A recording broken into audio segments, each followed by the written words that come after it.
Magwala ni kambi mar okumba mar Directline Assurance oriwore kod riwruok mar skunde giwegi men Kenya Private School Association mar chiwo chenro mag okumba e kuonde tiegruok. Kane olose e boma ma Mombasa e romo magalamoro ma higani kama jokanyo mohewa 10,000 nochope, maneja mar Directline Ongata Bernard Ombati owacho ni kambino ochiwo okumba ne chenro mopogore opogore komoting'o okumba mar masira mariwo ji duto, nyalo bedo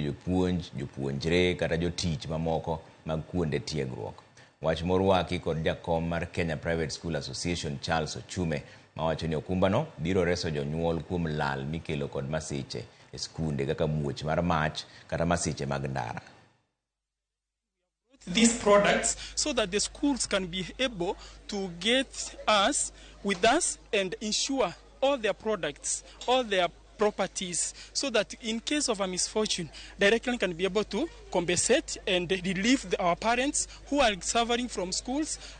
fees and other expenses. We are here together with our partners to look at ways that we